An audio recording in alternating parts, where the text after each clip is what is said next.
is the success of your company and vice versa. Finally, I'm going to go to Amog. And Amog, as a follow-up question, you spoke about the kind of grants that are available to you and also the differences between investments and grants. What I would like to ask you is, how does SUI deploy and track these grants today? We have known that in the past, grant money has been wasted, and the times it was, we have lost money just in grants. What are the metrics that SUI tracks today, and what should the builders in the room be aware of? Yeah, so I think first and foremost, it's just having like more due diligence in place. So actually talking to the founders, understanding their motivations and how they plan to go about it. Second, and more of like an operational way to tackle this is disbursing the grants in a milestones-based format. So again, you don't want dev shops to just write up lines of code and submit it and then never look at it again. You want people to actively track it, and the best way to do it is milestones. So we'll set those up. We'll work with the team to identify some key KPIs that will determine the success of whatever they're building. Typically, I think you definitely want to have some element of distribution attached to the product as well.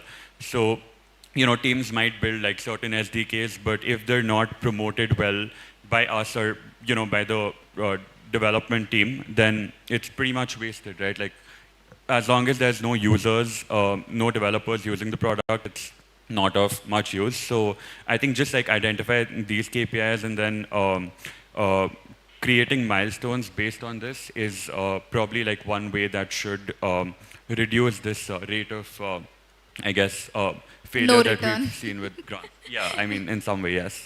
Yes. So again, guys, even for the builders in the room, it becomes easier because if you think that in order to build your full vision, you need $1 million, right? And you're just starting off. The milestone-based way of funding allows you to put in a grant application for $1 million broken into milestones. And then as you hit each milestone, you get funded for the next milestone. So that is also reducing your effort of putting in multiple grant applications. But at the same time, you as the builder now also have to take ownership of ensuring that whatever you have mentioned in the paper, you're actually delivering. And we are already 3 minutes over time, but what I want is a quick closing remark for each one of you, and especially telling people where they can find you, because I'm pretty sure, they want to come get your money. So I'll start with Jeffrey this time. Knockout. If there's one thing people should take away, by the way, thank you all for being here and listening to us and what we have to share. But is there one thing that you have to take away when it comes to fundraising is do due diligence on your investor as much as they do due diligence on you, right? Like, it's very important. There are people out there that just have way too much money that they don't know what to do with, and they will require or expect very strange expectations. So do due diligence on your investors. Ask them to introduce them to their portfolio companies, and not only the ones that made it, also the ones that didn't make it, right? And it's extremely important. You will learn way more from an investor doing due diligence than maybe even the other way around. Thank you, Jeffrey. This is extremely important. In US, you normally have a lot of KYC, AML for the investors that are done. Or else, just like all roads lead to Rome, a lot of times all money leads to the Russian oligarchy somewhere. So you want to just make sure that you are not taking money from any sanctioned company and then running into trouble later on. So that due diligence is an extremely important process. And also in talking to the founders of the Web3 startups or the portfolio founders, even with traditional VCs you do that, you learn a lot of the kind of VC that you're working with. Because again, there are many flavors of VCs, some who would be passive, some who would actively help you grow. So great points. Praneeth? I'd probably say that this is, I mean, to Jeffrey's points earlier, I mean, like thinking about like venture investing and having like investors kind of come in and like be part of your company is it's basically like a marriage is the way I kind of see it. So and it goes both ways. So you are supposed to give and take, and that's what you are.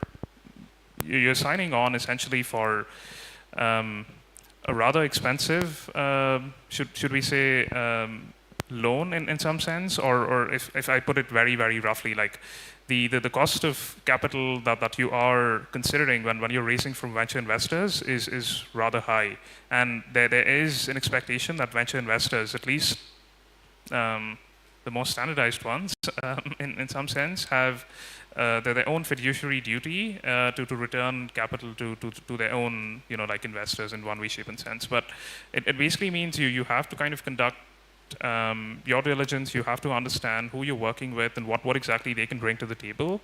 And I would probably say it's much better to start this process early on, where it's maybe easier to kind of gauge what people are interested in by engaging with people earlier.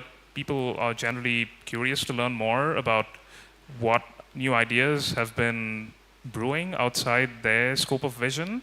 And I would say definitely send out like meaningful cold emails. I think that is something that's something that people appreciate. I think it's something that kind of comes across as something that is the industry's one that relies a lot on, like meaningful contacts and networks, which is true. But I think you start doing that by actually sending out notes to people, being courageous and putting yourself out in front of people, and like actually expressing yourself and what you're thinking and your thoughts are. So Thank you. I want to add to that marriage thing.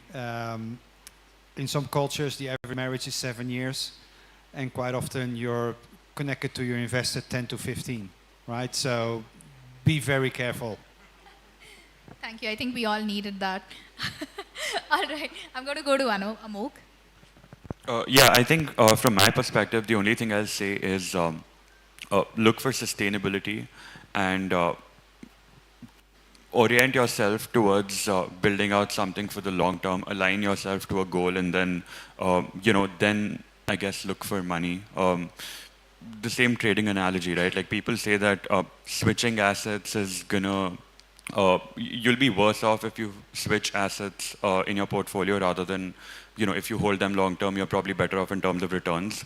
So just like applying that analogy towards what you do would also be great. So just having like a very long-term sustainable vision, I think will take everybody a much longer way.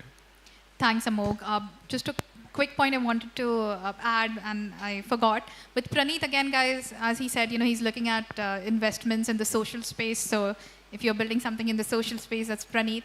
And Amok is deploying grants, and grants is equity-free money. I mean, grants is technically free money, but not to go on vacation in Maldives. It's actually money to help you get started and, build something credible. But don't disregard grants, because grants is an amazing way of actually founding your company. And by the way, if you're founded, if one of the you get a grant from a foundation, you also build a lot of credibility within the community that the foundation caters to, right? Because now people recognize that, hey, the foundation, as Amok said, they have already done the due diligence. So if these guys are getting funded by the foundation, they must be legit. And hopefully you all are. All right, Anisha?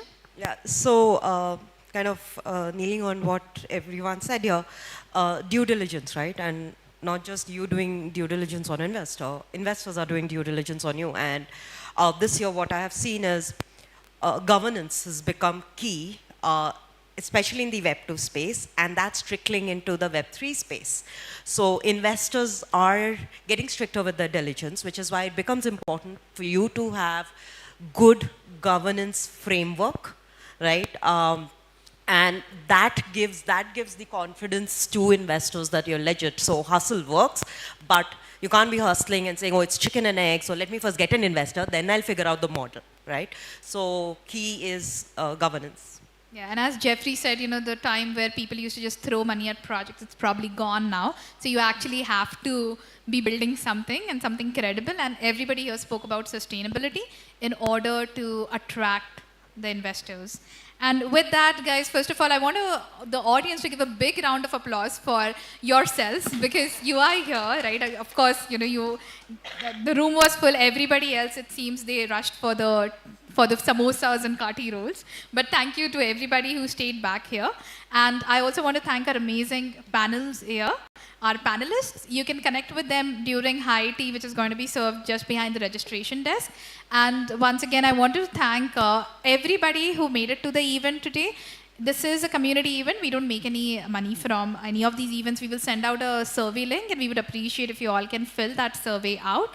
And finally, a quick word of thank you to our sponsors, Hedera, where they are not here, but this is how communities grow, right? A lot of the blockchain companies, a lot of our L1s, L2s are actually very lean machines. And when we talk about the community representing those companies, this is how we get it done. So again, thank you everyone, and amazing panel. Thank you to all my panelists, and thank you to the amazing people here in the audience. And with that, we conclude our event here.